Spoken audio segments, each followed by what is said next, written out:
Baik, Assalamualaikum warahmatullahi wabarakatuh. Waalaikumsalam warahmatullahi wabarakatuh. Sebelumnya, perkenalkan nama saya Muhammad Gilman dengan NIM 251510501136 dari Fakultas Pertanian.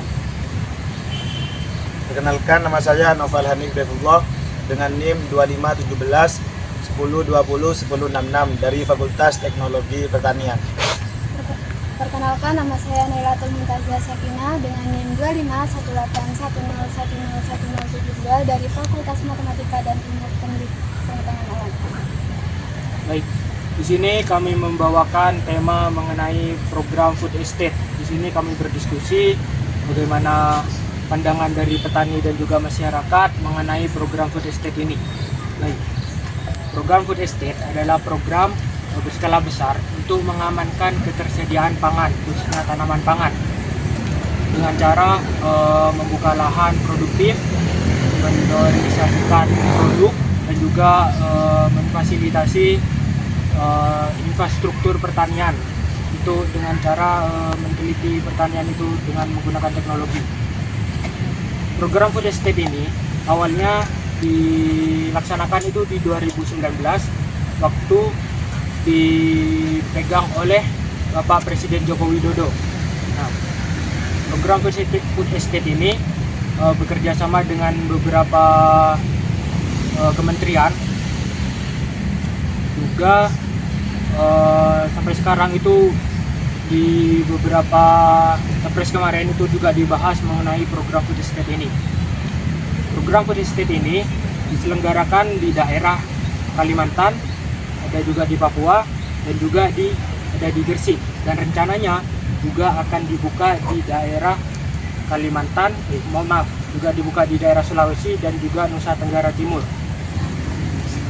Program food estate ini bukan hanya dengan pembukaan lahan, pembukaan hutan, menebangi pohon di hutan, tidak, namun juga memanfaatkan adanya lahan di Kalimantan, sisa dari pembangunan yang sudah tidak dilanjutkan.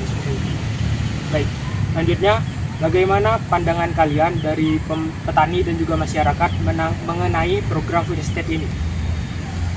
Baik, pandangan saya dari program estate itu sendiri, yaitu saya akan menjelaskan tentang manfaatnya terlebih dahulu. Ya, baik. Yang pertama itu menurut saya itu mempermudah akses teknologi modern.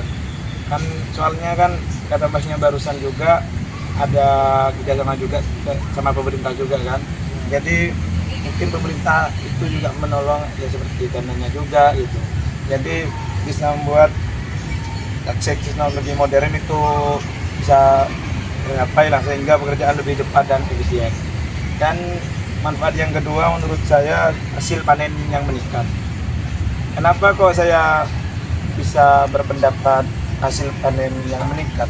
Soalnya kan kita udah menggunakan teknologi yang lebih modern dari sebelumnya. Jadi menurut saya yang sebagai petani juga, yaitu hasil panen itu bisa meningkat karena kan menggunakan benih unggul dalam sistem tanam yang mudah terencana gitu. Lanjut manfaatnya juga ialah petani mendapat bantuan. Kan katanya Somian barusan juga di tahun 2019 yaitu pas zamannya Presiden Pak Jokowi ya. Nah, itu kan yang saya ingat barusan di Gresik, terus di mana nih? Ada di Kalimantan, terus di Papua juga. Kan itu pasti dibantu oleh pemerintah juga kan. Ya, petani akan mendapat bantuan pupuk atau bibit, juga bisa alat pelatihan sehingga biaya dari petani itu sendiri lebih ringan lagi. Terus dari dampak positifnya itu sendiri. Dampak positifnya itu yang pertama ialah pendapatan itu naik. Ya pasti naik kan dari hasil panen yang udah meningkat ya dari kemarinnya dibanding dengan food estate ya. Food estate ya pasti pendapatan lebih baik lah karena kan panen juga meningkat kan. Terus yang kedua, resiko gagal panen itu berkurang. Soalnya kan ada alat-alat yang canggih dan juga modern itu ya bisa menurunkan risiko panen. Yang ketiga ialah manfaatnya petani semakin terampil. Kan dibantu oleh pemerintah yang udah pengetahuannya unggul lebih dari kita lagi petani biasa, kan itu bisa mendapatkan pelatihan juga dari pemerintahnya tersebut. Dan sebagai petani kita juga akan diajarkan oleh gimana cara menanamnya yang baik menggunakan alat-alat yang lebih modern. Kan kita nggak langsung tahu kan sama alat-alat ini gimana cara makainya gitu Mas ya. Terus yang terakhir ialah dampak negatif dari food estate tersebut. Yang pertama ialah petani bisa jadi ketergantungan, karena jadi bantu oleh pemerintah tersebut kan petani tersebut akan lebih ketergantungan oleh yang biasanya kita mandiri, terus nyari-nyari sendiri, terus tahu dari orang tua kita dahulu, terus adanya dari pemerintah ini kan dibantu, terus takutnya petani itu udah ketergantungan, terus enggak seperti biasanya lah minta bantuan terus lagi. Yang kedua ada lingkungan bisa rusak jika pembukaan lahan besar-besaran dan tidak terkontrol. Kalau strukturnya itu bagus, yang enggak mungkin rusak. Takut strukturnya itu lebih strukturnya itu kelebihan, terus tidak berstruktur, itu bisa jadi lingkungannya itu rusak. Yang ketiga itu menurut saya itu jika programnya gagal. Kalau programnya gagal, petani itu bisa rugi karena biaya dan tenaga yang udah terlanjur dikeluarkan gitu. Menurut saya itu aja dari manfaat dan dampak positif serta negatifnya. Oke, Pak. Selanjutnya dari Mbaknya sebagai masyarakat gimana?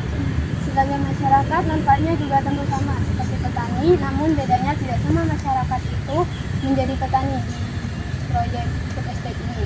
Nah, dari manfaat positifnya itu ada 3, yaitu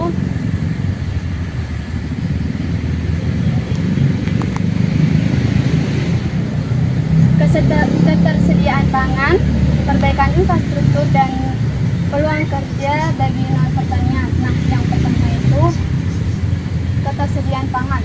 Tentunya ketersediaan pangan ini jika nanti hasil dari proyek ini berhasil dan nantinya akan menghasilkan bahan seperti beras dan jagung itu terjaga dan akan melimpah, yang nantinya akan mudah dijangkau oleh masyarakat dengan penghasilan rendah.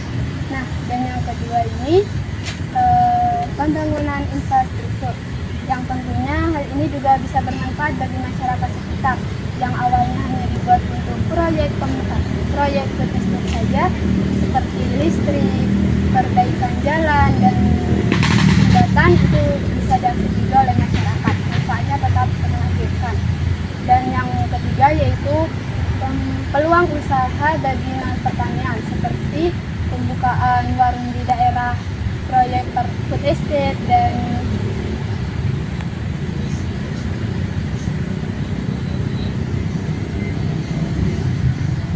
seperti alat transportasinya. Nah, dan untuk dampak negatifnya itu sendiri ada 2, yaitu kayak pergusuran lahan, seperti lahan masyarakat adat yang mudah tergusur akibat pembangunan yang besar-besaran, yang biasanya masyarakat adat itu sendiri sudah menanam berbagai jenis tanaman di lahan itu mulai dari dulu, namun akan tergeserkan akibat kekurangan lahannya. Itu saja. Baik, dapat disimpulkan berarti dari petani juga memiliki manfaat dari dampak negatif dan juga dampak positifnya. Dari dampak positifnya juga mereka memiliki keterampilan juga ya Mas ya. Iya. Nah, dari dampak negatifnya itu kalau terlalu banyak pembukaan lahan juga itu mempunyai dampak negatif ya. Iya. Benar-benar. Dari masyarakat juga positifnya itu membuat infrastruktur seperti jalan, listrik, gitu segala macam itu ya Mbak ya. Oke. Baik, sekian diskusi